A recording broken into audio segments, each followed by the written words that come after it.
OBC मोर्चा का एक दिवसीय धरना था। क्या मांग लेकर के धरना? देखिए, राष्ट्रीय ओबीसी मोर्चा ने लंबे समय से आंदोलन कर रहा था। राज्य सरकार ने विवश होकर कैबिनेट में 2 बार और विधानसभा में 2 बार ओबीसी आरक्षण बढ़ाने का प्रस्ताव जो है महामहिम राज्यपाल के पास भेजा है, लेकिन राजभवन जो है उसे डंप करने का काम किया है। मेरा सीधा आरोप भारतीय जनता पार्टी पर है कि उन्होंने झारखंड राज्य अलग होने के बाद ओबीसी का आरक्षण बाबूलाल मरांडी ने 27 की जगह पर 24 कर दिया।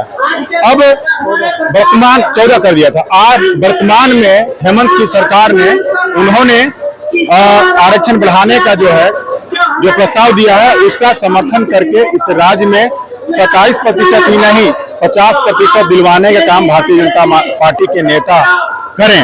इसलिए कि इस राज्य में एससी और एसटी की आबादी के अनुसार आरक्षण है और ईडब्ल्यूएस का उनकी आबादी से दोगुना तिगुना आरक्षण है। ये मेरा क्या बोलते पूरी तरह से आरोप है कि उनका ज्यादा है।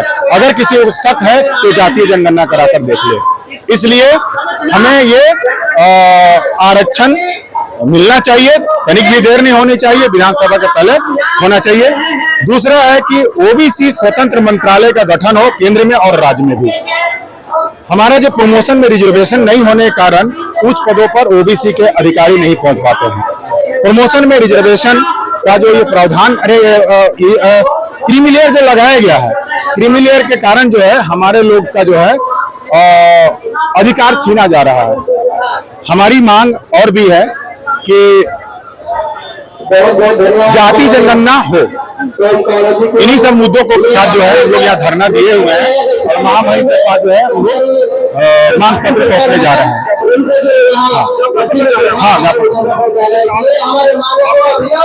मैं राष्ट्रीय ओबीसी मोर्चा से कमलेश चौधरी कमलेश अकेला छात्र प्रदेश संयोजक। हम लोगों का एक दिवसीय धरना का मांग यही है कि अभी ज्ञापन देने जा रहे हैं माननीय प्रदेश अध्यक्ष महोदय राजेश कुमार गुप्ता जी।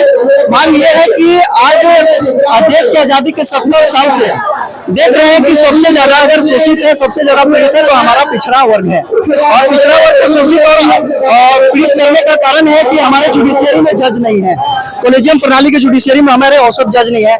आप शैक्षणिक संस्थानों में देखेंगे तो हमारे प्रोफेसर्स नहीं है, अच्छे अच्छे कॉलेज में प्रोफेसर्स नहीं है, IITM में भी कुछ नहीं है। फिल्म इंडस्ट्री में देखेंगे वहां भी ओबीसी के लोग नहीं दिखते हैं। लोकतंत्र की चौथा स्तंभ जो मीडिया है, प्रेस, उसमें भी हमारे औसत कोटा में मीडिया में ओबीसी के लोग नहीं है। अगर आप लोक सेवा आयोग में देखेंगे तो आज DC IAS जो बोलते हैं तो भारतीय लोक सेवा आयोग है, राज्य लोक सेवा आयोग है, वहां भी पिछड़े लोगों के उच्च पोस्ट पर अधिकारी नहीं है। तो ये हमारा इसका शोषण का मुख्य कारण है। जो कॉलेजियम प्रणाली का जुडिशियरी है वो अच्छे से न्याय नहीं कर रही है। पिछले दिनों इसका उदाहरण आपने देखा होगा कि SC ST में क्रीमी लेयर लगा दिया गया और पास कर दिया गया। तो ठीक उसी प्रकार से ओबीसी में भी क्रीमी लेयर लगा करके रखा गया है। हमारा समाज सशक्त हुआ ही नहीं, हमारा समाज शैक्षणिक रूप से, आर्थिक रूप से, राजनीतिक रूप से, सामाजिक रूप से मजबूत हुआ ही नहीं। उसके पहले ही भारत सरकार ने एजुकेशन पर टैक्स लगा दिया। तो भारत सरकार के कुछ ऐसे नेता जो खुद को कहते हैं कि हम ओबीसी वर्ग से आते हैं, वैसे नेता और जुडिशियरी मिल करके भारत के संविधान के धज्जियां उड़ा रहे हैं। Article 341, 342, 342(2), article 16 close 4, article 15 close 4 और आर्टिकल 14 का वायलेशन कर रहे हैं। मैं मांग करता हूं कि जुडिशियरी में हमारे औसत जज बनाया जाए, शैक्षणिक संस्थानों में हमारे औसत प्रोफेसर की नियुक्ति हो और हमारे प्रशासनिक सेवाओं में DIG, IG, DGP जो पिछड़े वर्ग से आते हैं उनको भी औसत कोटा से बनाया जाए। राज्यसभा, लोकसभा में और विधानसभा में औसत कोटा में हमारे सांसद विधायक बनाए जाए और जो भी उच्च पदाधिकारी बनते हैं, पद है, उन सभी में हमें प्रमोशन दिया जाए। ये हमारी मुख्य मांगे हैं।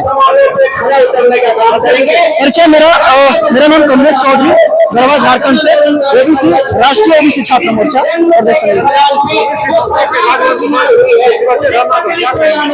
देखिए, आज राष्ट्रीय ओबीसी मोर्चा के बैनर तले झारखंड प्रदेश में एक दिवसीय धरना आज हम लोग किए। हम लोग को विशेष मांग है कि राज्य में और केंद्र में, पूरे देश में जातीय जनगणना कराया जाए, जिससे यह पता चले कि ओबीसी का जनसंख्या कितना है और उसका हक अधिकार मिले, और जितना जनसंख्या है उसके हिसाब से हम लोग को आरक्षण मिले।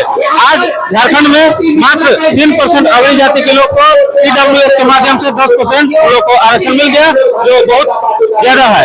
हम लोग का 3% है और हम लोग का 1931 के जनगणना के अनुसार 1% आबादी है, लेकिन आज हम लोग को 14% मात्र झारखंड में मिल रहा है। और केंद्र सरकार और राज्य सरकार केवल ओबीसी लोगों को करने का काम कर रहा है।